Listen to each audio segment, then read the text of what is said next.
लग रहे हैं, हर एक के पीछे लिखा हुआ है कि इतनी इतनी बार आया हुआ है। देखो अभी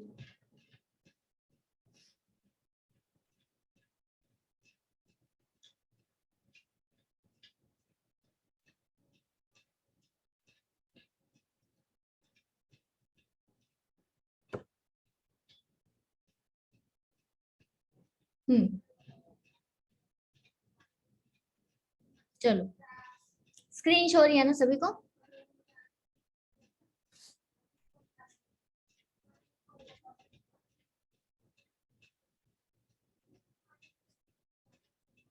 बोलो यस और नो।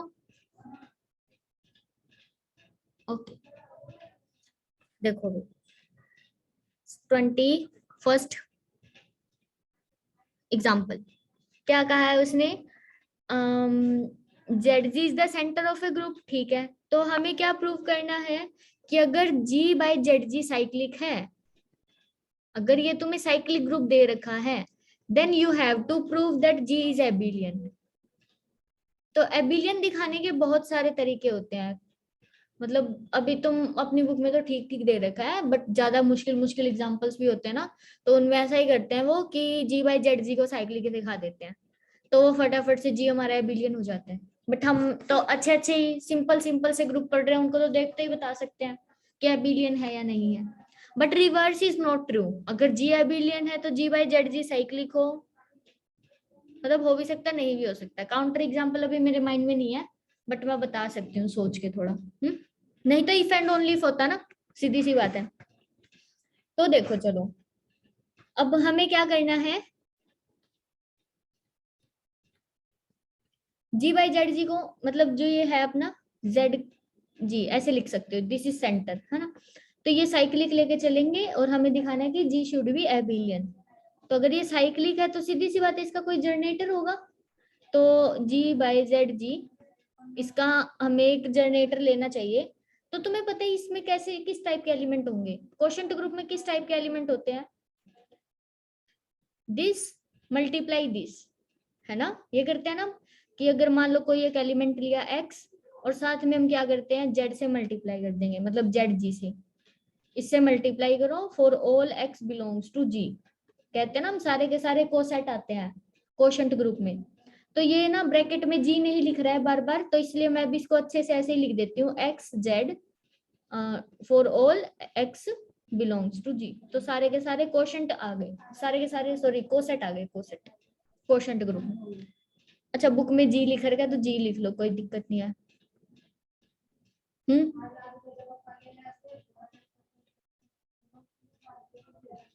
ओके। अच्छा उसके बाद देखो कहाँ थे हम, हाँ। तो ये है हमारे पास कोशंट ग्रुप, अब इसका एक जनरेटर लेना है, तो इसने इसका जनरेटर भी इसी टाइप का मान लिया, क्योंकि जो जनरेटर होगा वो भी तो इसी का ही एलिमेंट होगा ना, तो कुछ इस टाइप का ही मान लेते हैं।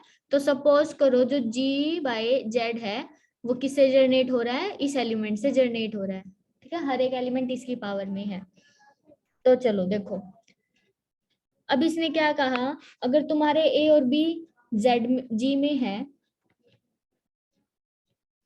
देन क्वोशंट ग्रुप की डेफिनेशन क्या कहती है कि अगर तुम ए की जेड से मल्टीप्लाई करोगे, बी की जेड से मल्टीप्लाई करोगे, वो सारे के सारे जितने भी कोसेट्स होते हैं वो तुम्हारे किस में जाते हैं, क्वोशंट ग्रुप में, इसमें गए, है ना। चलो अब देखो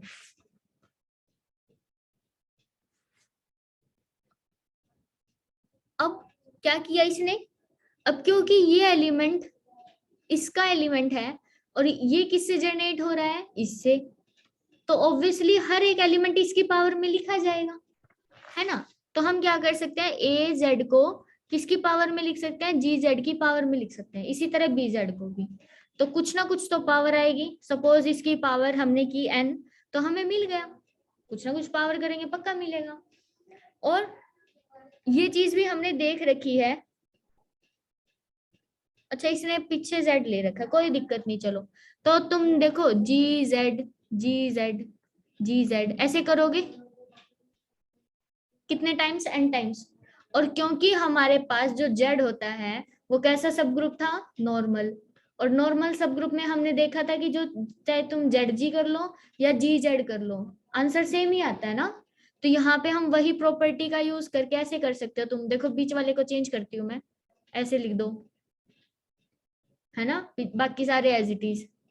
फिर हमने देखा था कि जेड की जेड से मल्टीप्लाई करते तो वापस से जेड ही आ जाएगा, सब ग्रुप की सब ग्रुप से मल्टीप्लाई करते हो तो वही आता है ना। इसी तरह से तुम चलते रहो, तो लास्ट में तुम्हारे सारे जेड एक एक में ही कन्वर्ट हो जाएंगे, तो तुम्हारा ये बन जाएगा। ठीक है, इस तरह से। तो इसने ना डायरेक्ट यूज कर लिया वो वाली प्रॉपर्टी। अब देखो यहां से जो तुम्हारा ए जेड है वो किसके इक्वल आ गया, जी की पावर एन जेड के इक्वल आ गया। अब तुम मुझे एक बात बताओ, क्या ये जो तुम्हारा ए है ये इसमें जाएगा?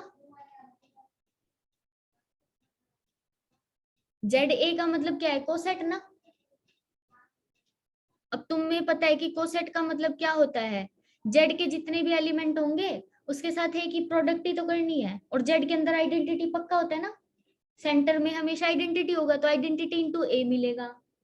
ठीक है, और भी बहुत सारे एलिमेंट हो सकते हैं सेंटर में, सपोज एक्स हो गया, ठीक है, वाई हो गया, जेड हो गया, मतलब स्मॉल जेड ले रही हूँ ये मैं, स्मॉल जेड है इंटू ए, ऐसे।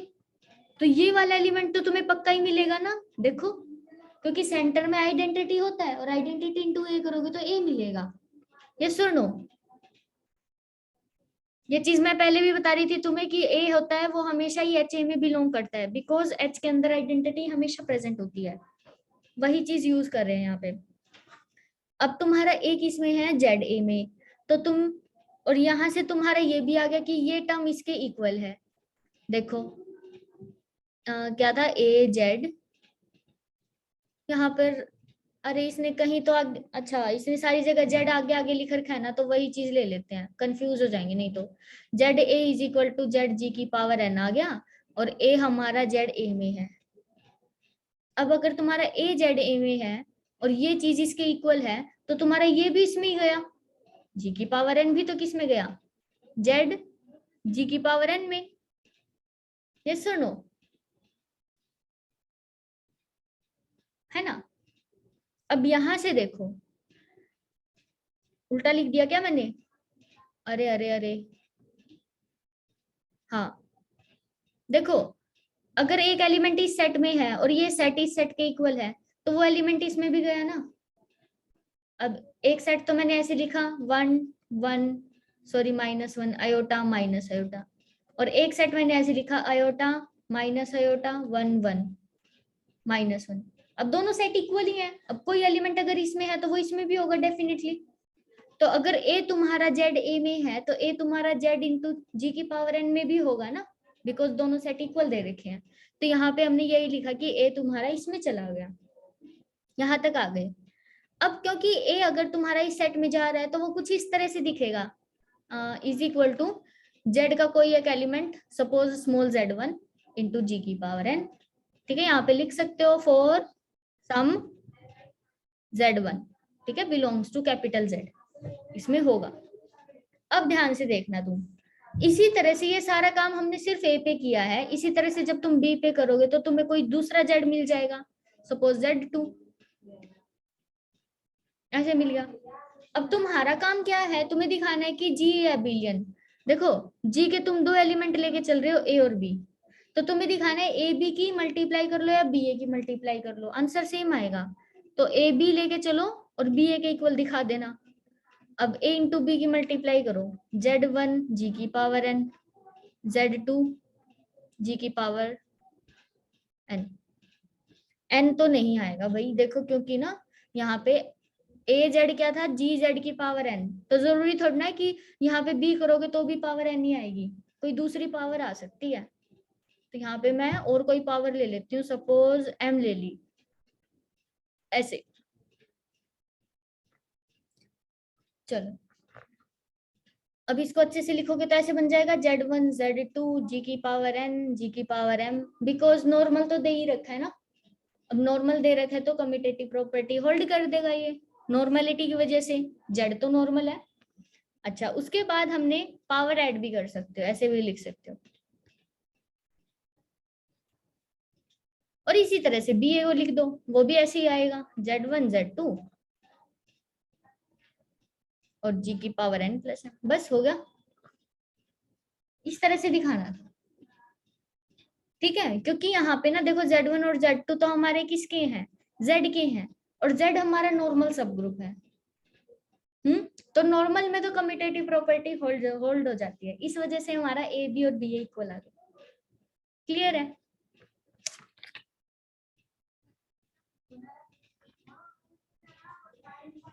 तुम ये देख लो कहाँ तक क्वेश्चन कंप्लीट हो रहा है, अगर तुम्हारे सिर के ऊपर से जा रहा हो ना, फिर हम नेक्स्ट चैप्टर स्टार्ट कर सकते हैं।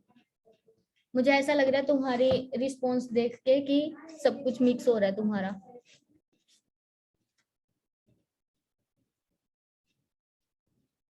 एक बार देख लो सभी, किसी को ऐसा लगता है कि यहाँ तक स्टॉप कर देना चाहिए? करवाऊं? देखो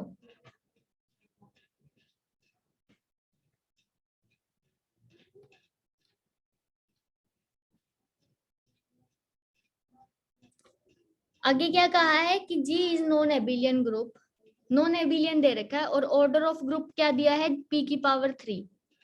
P क्या है, प्राइम नंबर है ना। तो हमें दिखाना है कि जो हमेशा ऑर्डर ऑफ सेंटर होगा ना, वो हमेशा ही P होगा, ये दिखाना है। देखो ये तो आसान है, थोड़ा ध्यान से देखना सभी, कि इतनी तो बात पक्का है कि ऑर्डर ऑफ जो सेंटर होता है वो डेफिनेटली 1 0 से तो बड़ा ही होगा, सीधी सी बात है, 1 तो आएगा ही, है ना, आइडेंटिटी तो होता ही है ना हमेशा। अच्छा दूसरी बात एक चीज और देखो, क्योंकि ऑर्डर ऑफ ग्रुप हमारा P की पावर 3 है, P is a prime number, तो इसने क्या कहा, ZG is not equal to identity. ये बात बताओ कौन किसको समझ आई है? आइडेंटिटी के अलावा और कौन सा दूसरा तुम्हें एलिमेंट मिल सकता है ZG में?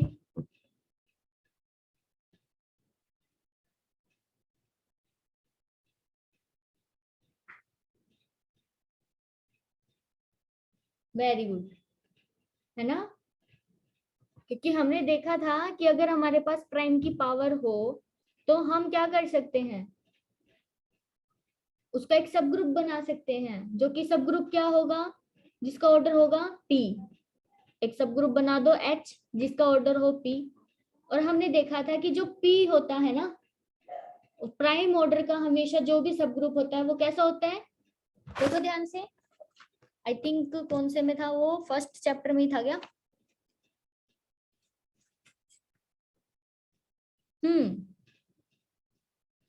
देखो 1.53 पेज निकालो बुक का, है ना, अगर P ऑर्डर का कोई भी ग्रुप होता है तो वो साइक्लिक होता है, तो इसका मतलब सीधी सी बात, अगर वो साइक्लिक हो गया तो एबिलियन भी हो गया, और अगर एबिलियन हो गया तो इसका मतलब उसके अंदर P एलिमेंट्स ऐसे हैं जो कि कम्यूट कर रहे हैं, तो एक से तो ज्यादा एलिमेंट मिल ही गए ना, क्योंकि प्राइम नंबर तो कभी भी 1 नहीं होता, 1 से तो बड़ा ही होता है, इस वजह से। तो सब कुछ देखो एक स्टेप में कितना सारा कुछ बोल के दे दिया उसने। तो सीधी सी बात है, अगर तुम्हारे पास कोई भी ग्रुप है प्राइम ऑर्डर की पावर में, तो उसके पास एक सब ग्रुप होगा which is of order P, और वो P ऑर्डर का है तो दैट मीन्स वो साइक्लिक है, साइक्लिक है तो एबिलियन है, और एबिलियन है तो इसका मतलब उसके पास P नंबर ऑफ एलिमेंट्स ऐसे हैं जो कि कम्यूट कर रहे हैं, दैट्स ऑल। ठीक है, तो पहली बात तो हमें पता चल गई कि ऑर्डर ऑफ जेड है ना हमारा एक से तो बड़ा आ गया। अब हमें दिखाना है कि P आना चाहिए, ये दिखाना है। चलो अब देखो, अब क्योंकि अगर हमारा 1 से बड़ा है, चलो ठीक है, बट जो Z होता है वो सब ग्रुप तो होता ही है, नॉर्मल सब ग्रुप ही दिखाया था बल्कि, तो Z क्या है, सब ग्रुप ऑफ G। और हमने देखा था कि जो ऑर्डर ऑफ सब ग्रुप होता है वो हमेशा ऑर्डर ऑफ ग्रुप को डिवाइड करता है ना। तो अब तुम बताओ P की पावर 3 को कौन कौन डिवाइड कर सकता है, या तो P डिवाइड करेगा, या P की पावर 2 डिवाइड करेगा, या P की पावर 3 डिवाइड करेगा, क्योंकि 1 तो है नहीं, 1 से तो बड़ा ही है, तो 1 से बड़ा नंबर जो कि प्राइम की नंबर 3 है, प्राइम की पावर 3 है, तो वो या तो P होगा या P स्क्वायर होगा या P की पावर 3 होगा, तभी डिवाइड करेगा ना, है ना। तो हमें ये दिखाना है कि ऑर्डर ऑफ जेड P नहीं हो सकता, सॉरी P स्क्वायर नहीं हो सकता, एंड P की पावर 3 नहीं हो सकता, ये दिखाना है तुम्हें। क्लियर? ये दिखाओ। चलो सबसे कॉमन सेंस वाली बात करते हैं पहले तो। अगर ऑर्डर ऑफ जेड पी की पावर 3 हो गया तो इसका मतलब जेड जी के इक्वल हो गया, क्योंकि जी का भी तो ऑर्डर उतना ही है ना। और अगर सेंटर ग्रुप के इक्वल आ जाता है तो इसका मतलब ग्रुप तो एबिलियन हो गया। बताई थी ना मैंने कल तुम्हें बात कि ग्रुप जब एबिलियन होता है तो पूरा ही सेंटर आ जाता है ना, हर एक एलिमेंट ही तो कम्यूट कर लेता है पूरे जी के साथ। यस और नो?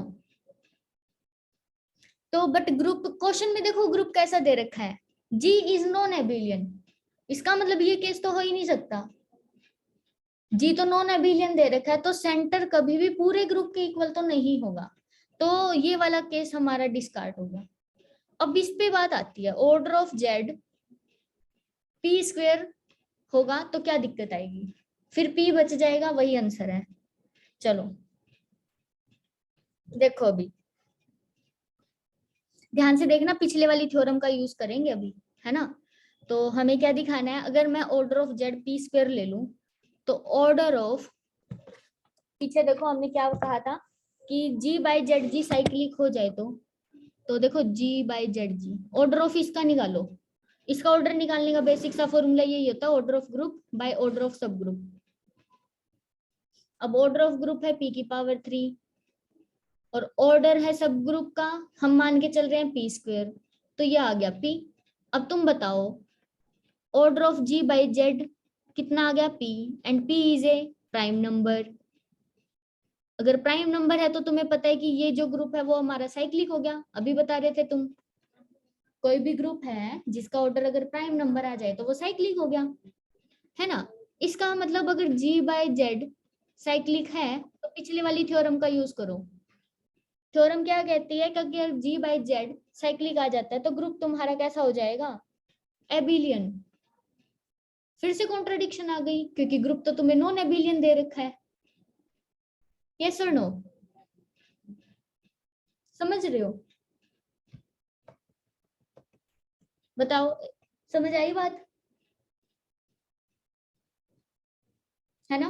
तो एक ही केस बचा है, order of Z is equal to P.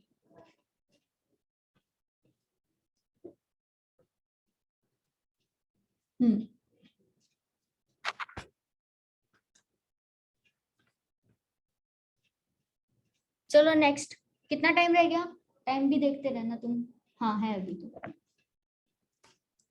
देखो next, show that the centre of an non abelian group of order. अच्छा, अरे ये तो इसी थ्योरम का वो हो गया ना, 343 किसकी पावर 3 होती है, 23 क्वेश्चन देखो क्या कहा उसने। एक ग्रुप दिया है नॉन एबिलियन और जिसका ऑर्डर है 343, तो इसका मतलब 7 की पावर 3, तो 7 तो प्राइम नंबर है। और अभी दिखाया था कि अगर किसी भी प्राइम नंबर की पावर 3 हो तो ऑर्डर ऑफ जेड क्या आता है पी, तो इसका मतलब ऑर्डर ऑफ जेड कितना आएगा 7। बस सेम ही कर रखा है ना, एग्जैक्टली सेम है। नेक्स्ट और देखो, खत्म हो जाएगा ये सेंटर।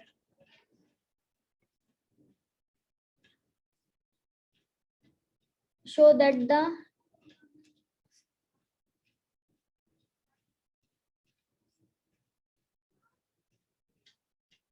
कल ही करते हैं भाई इसको, तो छोड़ो।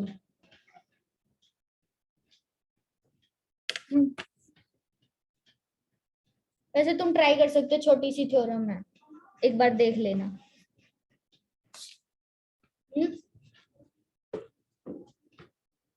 चलो रिकॉर्डिंग मैं अभी अपलोड कर देती हूँ। ओके